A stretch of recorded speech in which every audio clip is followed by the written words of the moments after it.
With my mom, I always felt real protected because my mom was very tough herself, emotionally, physically, so I had no problem. And especially going down to Hotel Street, I would enjoy, because she liked to drink, she liked to play cards, so I would spend a lot of evenings in the bars on Hotel Street with her.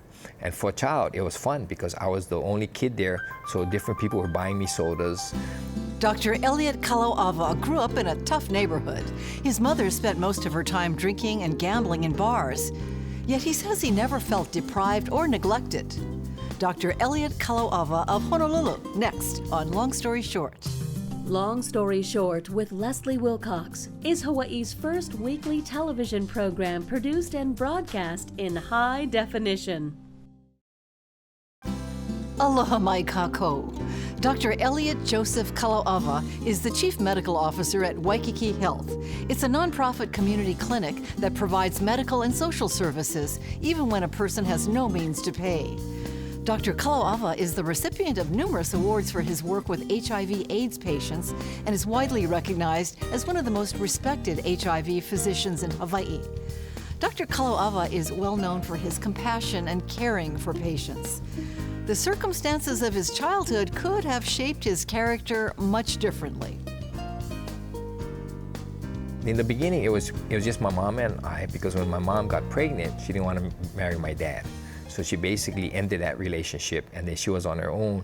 And so we lived in Hotel Street area, different kind of small, rooms she could rent. I always felt real protected because my mom was very tough herself, emotionally, physically, so I had no problem. And especially going down to Hotel Street, my mom was like, one of the bulls back then. And so a lot of people were afraid of her, so nothing happened. Does that mean she fought? She did, physically she fought. In fact, she likes to tell people a story. She tells them that, somebody she meets, some of my friends, and she'll tell them, "You think my son's a good boy?" And they'll go tell, "Yeah." And they say, "No, he was in jail." And then they'll look and say, "What do you mean he was in jail?" And because when she was pregnant with me, she was in jail. And then she was in jail again when I was about 5. And then I stayed with my godmother, so I would go and visit her for a few months as she was in jail. So, but that's how she was. In fact, she even had stabbed a sailor once. She used to carry this knife with her, and I remember seeing it later. And he basically got fresh with her. She pulled it out and stabbed him. And her nickname was Unknown on Hotel Street. And the reason was whenever there was a fight, the police would come and they would ask who was involved in that fight. And because people didn't want to squeal on her, they would say unknown. In a sense, we don't know. And that's how her nickname became. That's what it shows up on police reports. Wow. Did you have a sense of fear? No, and see, this is the thing. When I talk to others, especially people who maybe come from broken homes, and people ask me, what was it? And for me, it was I always felt loved. Because even though my mom lived that lifestyle, I always felt loved by her. I never felt like she was neglecting me. I felt like that was just normal to grow up there. And then because of my other family, my godmother, my aunts, my uncles, they all showed me love. And so I always felt like I was loved. And that's why I never felt like I had to join a gang to get love there. You know how some of the young ones go through, or to belong. I always had, I felt real loved. And that to me was the key. Did you feel like your life was normal? Yep, I did. And I felt it was normal to go to Hotel Street. I remember one time I was about 10, I think, and she had this car. It was a Standard. And we left the bar about 3 in the morning, and the car couldn't start. So we had to jump start it. And so it was just her and I. So she's behind the wheel, the middle of Hotel Street, and that was when Hotel Street was 2 ways and no traffic. So I got out to push the car. So I'm pushing the car at about 2, 3 in the morning. And there was a young man about maybe in his, 20s, and he saw, so he yelled, and my mom was drunk behind the wheel, and he yelled, "Woman, do you need help?" And she thought he was getting fresh, so she swore at him. And so he just kept on walking. And I thought to myself, I need the help. Why'd you do that, But finally we were able to start the car. So, but again, that to me wasn't anything unusual. Did your entire childhood go this way? The thing was, when I was growing up, part of me felt like I didn't know where I really belonged, because I was growing up in the housing, and all my friends in the housing were people that, when we go to school at Palolo Elementary, they were in the special education class. And when did you go to Palolo housing? How old were you? I was about 6. 6? From first grade. What was that like? Did you feel comfortable there? I did. I felt completely at home, And there, we all knew each other and everything, Okay, and then did your mom's lifestyle stabilize? No, continued the same. What was your routine like at home in Palolo housing? The way it was Monday through Friday, I'd get up to go to school. My mom would be sleeping. I'd make my breakfast. Then I would get ready. I'd kiss her, on her cheek while she's sleeping, go to school. Then when I would get home from school, she would be gone already, because then she would leave to go to the bar. And then sometime early evening, she'd call me, and just to let me know that either my dinner would be on the kitchen table that she had made, or she would tell some of the people in the housing, some of the other families, to bring dinner over for me. And then I go to bed whenever I wanted. So usually I go to bed about 10. I did have this one fear though, living alone, is I used to love watching horror movies. And it wasn't too smart to watch it when you're home alone, especially then. And so I used to watch, and I didn't want to hear these different sounds. So when I go to bed, I would be in my room, my overhead light would be on, and my radio would be playing. So it got to the point where I could fall asleep with lights and noise. So I never needed a quiet, dark room. But that was because I wanted the radio to block out hearing any kind of ghost walking outside my window. And then, I'd wake up the next morning and she'd be home, but she'd be sleeping again.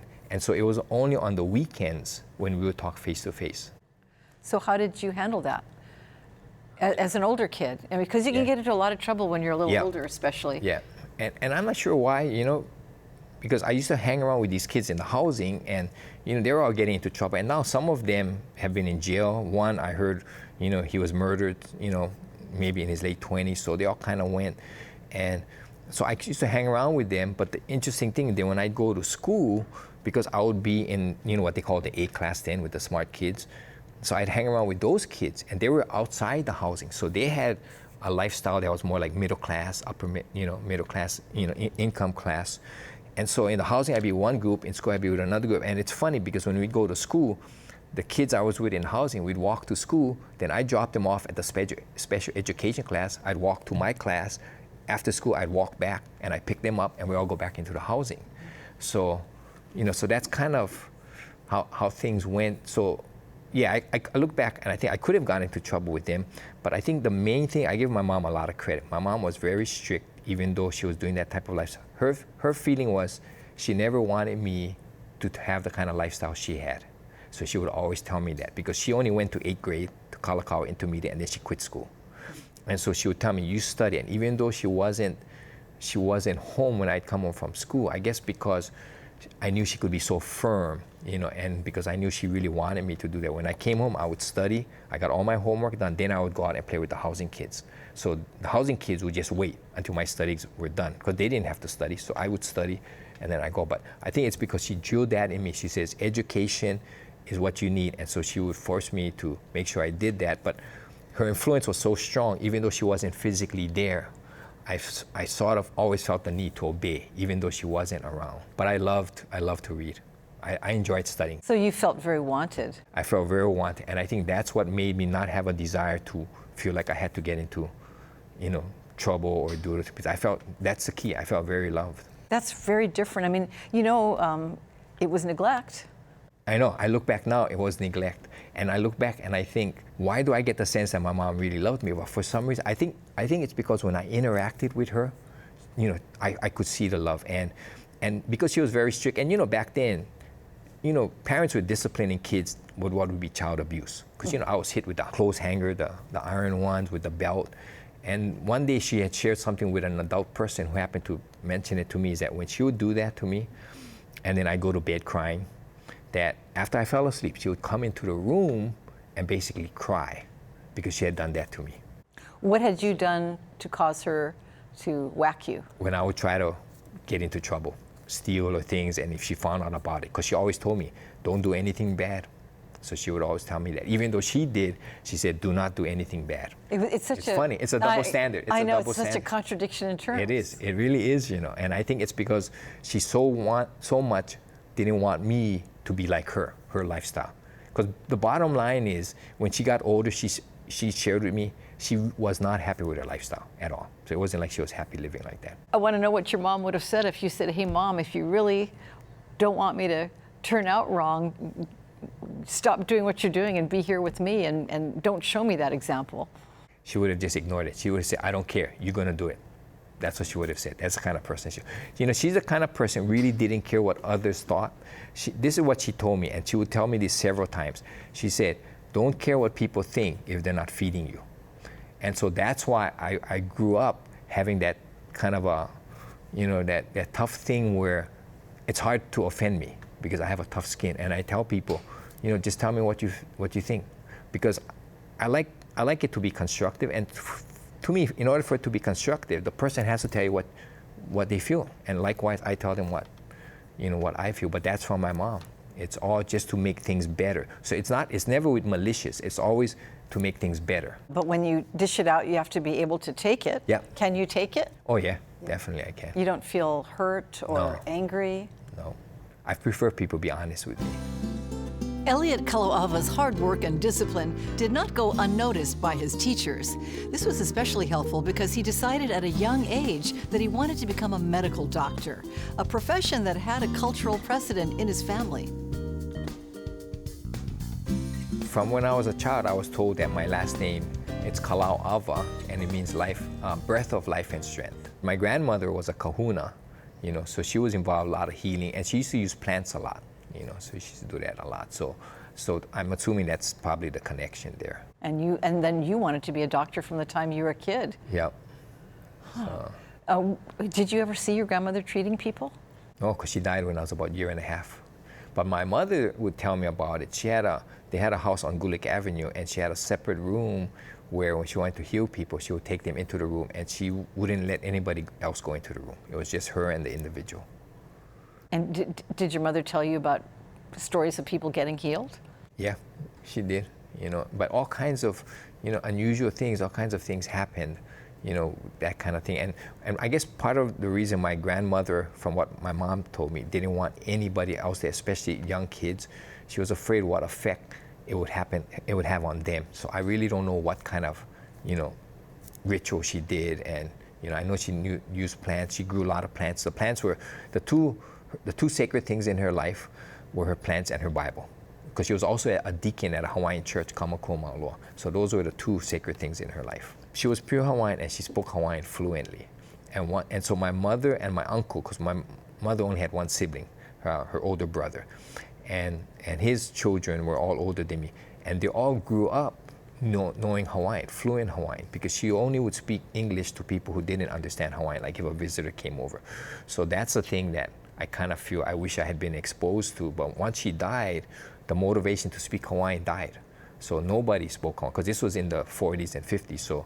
So nobody in the family. So my mom, by the time I was old enough to understand, she could understand some Hawaiian words, but she had pretty much couldn't speak it anymore, including my uncle. And what about other Hawaiian cultural parts of your background? Because back then when we were being raised, the Hawaiian race was suppressed. It was like they were trying to teach us to be white. Even my wife, she went to Kamehameha from kindergarten to 12th grade, and she said even at Kamehameha, they were training you to be white. So it wasn't until the resurgence in the 70s and also by the time that happened, I was already an adult. So I wasn't really raised around that kind of cultural thing other than just what my family did. You decided at a young age what you're going to do, and unlike almost all of us, you actually did it. Could you tell us that story? Well, we used to go to Queen Emma Clinic, and a lot of times we'd wait about 3 hours to see the doctor. And I remember, and I can picture this in my mind, I was probably about 11, between 10 and 12. We were in the waiting room, and it was another one of those long waits. So I looked at my mom and I said, why do we have to always wait? And she says, we just have to. And I said, must be they don't have enough doctors. So I think I'll be a doctor. And it just stuck in my, I didn't even think at that point if it's something I would enjoy. I just said, must be they don't have enough doctors. I never even doubted that I couldn't get into medical school. It was always like, this is what I'm going to do. What do I need to do? What do I need to do to get into college, to get into medical school, to residency? It never was if, it was, what do I need to do? And while you lived in Palolo housing and were in intermediate school, some adults in your life saw your potential and they changed your life. They did. That was when I was in 8th grade, I played Papuana football for the Palolo Vikings. And at the end of the season, the coaches would have an end of the season banquet. And I remember it was at a restaurant in Waikiki. And as I was about to enter the restaurant, our head coach was outside greeting the kids, telling us where to go. And he came up to me and he said, we've submitted your name for a scholarship to Iolani School. What do you think about that? And I just thought, fine with me. Not that I had any desire to do that, but I thought, oh, okay, I'll do that. And then a few months later, the 9th grade counselor at Jared Intermediate called me into his office, and I was only in the 8th grade. So at first I was wondering, why is he calling me in? And he was always a strict person, so I thought, what did I do? I didn't think I did anything to get into trouble. And he called me into his office and he said, we want to submit you for a scholarship to Iolani School. And I said, oh, my football coach already did that. So, and then that's how Iolani started. Well, I got to say, it must have been quite the transition from Jarrett to Iolani when you're living in Palolo housing. It was. You see parents dropping off their kids at school and they have these beautiful cars and different clothes every day. And right. It must have been kind of mind-boggling. It was. You know, we had to have a lot of help because for Iolani, I had this scholarship, the Albert H. Stone Memorial Scholarship, and that's the one that pays everything, including the books. And so, but before I could really go, my mom was concerned about how I was going to get lunch because public school lunch was 25 cents. Iolani school lunch was about $1. So what she did was she found out about Queen Liliuokalani Children's Center, and she submitted a request to them, and then they would send us a check every month for $25 to cover my lunch at Iolani. And then so once that was set up, then it was a go. But it was different. One thing, Iolani at the time was all boys. So that was different going from a co-ed public school. But I know some of the kids there would look at me and, because I would hear things that, oh, there's the kid from the housing. But but I had a lot of good friends. My class and I now, we're still close. So I had a lot of good friends, but it was really only a minority. But the thing was, I was raised, and even now I have a little hard time, I was raised speaking very heavy pidgin. And so it's going there and trying not to speak, because you could to a degree, but not the degree that I spoke in the housing. And I remember one year we had a teacher from the mainland teaching English class that I was in. And then she wanted to talk about the pidgin English. And so she wanted to kind of discuss it. And one of my classmates raised his hand and he says, ask Elliot, he's the expert on pidgin. So those are some of the kind of, But the thing is, my classmates at Iolani was also very supportive of me, very loving. Elliot Kalauawa never strayed from his path of becoming a doctor, and after finishing high school and college, he earned his medical degree at the John A. Burns School of Medicine at the UH. He joined a private practice in Honolulu. In less than 2 years, he left and chose a different setting, a different patient base. I was in private practice with a year and 8 months with another internist, Dr. Jonathan Cho, who's an oncologist now. But that's around the time I became a Jehovah's Witness. So I wanted more time for my ministry, but I also wanted the kind of population that I grew up with. And the practice we had wasn't that kind of population. And then I saw an ad for Waikiki Health, and they were advertising for a medical director. So this was a chance I could go back basically to my roots and then also have time for my ministry too. I've been at Waikiki Health now 31 years. In fact, 2 days makes 31 years. And I look back and I say, I feel real fortunate because I've got a career that I truly enjoy. It's not work for me. You hear the cliche that, when you enjoy it, it's not really work. Well, for me, it really is. I go to work and I just enjoy every single day. So what is the overview of what are your patients like? Oh, I have a full range. I have patients that are homeless. I have patients that are doctors, lawyers. So I have the full range in between. I have a full range of different types of diseases as well as HIV. When you first started treating HIV and it was a new disease, right. I imagine you lost more patients. Oh, we did, and because we had no treatment back then. In fact, back then we didn't even have the tests that we have now, and so it was really sad. And HIV, all the different diseases I treat, the HIV patients are the ones I feel a little closer to, and that's because HIV in the early days, now it's not so bad, but in the early days, it was like how leprosy used to be, because there was a stigma, people didn't want to be around them, and I used to feel real sorry for them, and then the fact that it was a death sentence. So I used to get real close to those patients, but once when treatments came out, it's so much better now. There's a significant percentage of clients at Waikiki Health Center who don't have insurance. Right. How does that work? How do you treat them? It's real difficult, and so what we have to do, we have to be creative, and that's what, when we have students, especially when they come through. It's interesting because when we have students or residents come through, the first time they're with us, it's funny because they'll say, okay, this patient, I want to order these tests. So I'll look at him and I said, wow, who's going to pay for it? And he said, what do you mean? I said, did you check his insurance status? Because it's in the chart. And he goes, no, I didn't. You need to check. And he'll look and he said, the person's uninsured. So I said, so who's going to pay for that test you want to do? The patient can't afford it. So what we have to do is we have to be less reliant on tests. You know, I'm fortunate when I went through medical school, we didn't have a lot of the tests they have now. We didn't have CAT scans, we didn't have MRIs. So we had to learn a lot on the history, you know, from what the patients tell you, because if you really get good information from the patient, you can probably come up with 85% of the diagnosis. And then the physical exam can add. So we did all these extra maneuvers to try to find out what the person had, you know, like maybe leaning forward while we're listening to his heart. That today you don't have to do so much now, because today medicine is so test-oriented. And I said it's real sad because we've got this population of patients that cannot get the things they need, and yet we're surrounded by wealth in this land. So it's real. So, but we never give up. We never turn our back. We never say we can't do it. We still do what we can. Do you ever judge people? Oh, not at all. No, especially when I look at, you know, my lifestyle, what I grew up in, you know. There's no point judging anybody, because on the surface we might be different, but below the surface we're all the same. One of the things I like to tell students and residents at our clinic, because we see homeless patients, I tell them, I said, if you take a homeless person, put him in one exam room, tell him to undress, that you'll be back in to examine him. You take another person, say a doctor or a lawyer, tell them to undress, you'll come back in and examine them. And this is where people who have a stereotype about the homeless don't really understand. So if you did that and then you go back into either room, sometimes you can't tell who the doctor or who the homeless person is. Do you think you would be unhappy in a place that had well-heeled patients who could pay their bills with insurance and cash? Yeah, because I would feel like I'm not doing all that I can do. And the patients that I see, in general, a lot of them are from the same background that I'm from. So that's more so. In fact, 2 homeless patients I saw over the years were kids I grew up with. One of them, I saw his name in the chart, and I went in, and he didn't know who he was going to see, and he had his back towards the door. I went in, I called his name, he turned around, and he didn't recognize me because it was years. When I told him my name, he said, and he was homeless, and I told him my name, he said, you know, I remember as a kid you always talked about being a doctor, and I wondered if you made it, and I guess you did.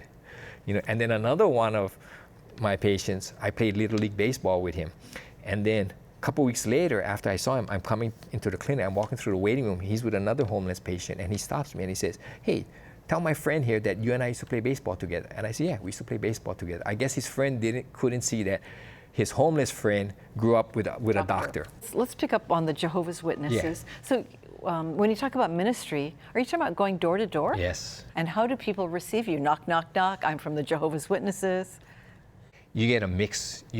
Fortunately for us in Hawaii, many people are very polite. They don't like to be, you know, rude. So we go into, you know, we start talking, and then sometimes, a lot of times they'll just say, oh, I'm not interested. And then we just leave. Other times they'll listen, you know, and then we share a few things. And occasionally we do have some people that are just rude, and they just say, oh no, don't come here, or get out of here, or they slam the door, you know. And why is it worth it to you to keep doing that? The Bible has such an important message, you know, because it doesn't matter what religion a person is, there's Bible principles that can really benefit them. In fact, one man that I used to visit regularly, he actually was an atheist, but he used to love me coming by because he said he loved the principles in the Bible. When I talk to people at the door, I know most of them have no desire to be a Jehovah's Witness, but if they can at least apply some of the things in the Bible, they would have a better life. And that's why I do it. Again, it's concern for people. It's like when I see all the suffering and I see how people are, I think, you know what? If you could follow some of these principles in the Bible, you know, you would have a happier life. It's not going to solve all their problems. You know, obviously, you know, if they've got some chronic medical illness, but at least it'll help them cope with it better. How to have a healthier lifestyle, because the Bible condemns things such as drunkenness, drug abuse. There's principles about always trying to have a smile, always trying to laugh, and it does help the body. We do know, medicine has shown that when people are more, you know, tend to laugh more, that it does help the person and all that. So those kind of different things that can help a person. And then also it gives them a hope for the future. It's amazing how strong hope is. So whether it's in a spiritual nature or in a medical, hope is a powerful force. And that's one of the things when I go door to door, I like to let people know that, you know, you can have a better life now as well as a hope for the future. Mahalo to Dr. Elliot Kalauawa of Honolulu for sharing your inspirational life story with us. And thank you for joining us. For PBS Hawaii and Long Story Short, I'm Leslie Wilcox. Aloha ahui ho. For audio and written transcripts of all episodes of Long Story Short with Leslie Wilcox, visit pbshawaii.org. To download free podcasts of Long Story Short with Leslie Wilcox, go to the Apple iTunes Store or visit pbshawaii.org. Did you and your mother ever have a talk about how things had turned out and, you know, life in general? We have later on in her later years, and she was always very proud, you know, and things like that. And I never told her that, you know, she had a dysfunctional lifestyle, because she knew she did. So there was no point talking about it. And did her life become less and less dysfunctional as she got older? She did, yeah. And I think it's just, you know, learning from her past mistakes. So she stopped drinking. I think maybe she was in her 70s. She just stopped alcohol completely. Her gambling, she didn't stop, but she cut way back. So she would only maybe go on the weekends, you know. And they just basically go to friends' houses and they play poker, you know, usually the same group. And they go to different homes. And she had a long life, 84. 84.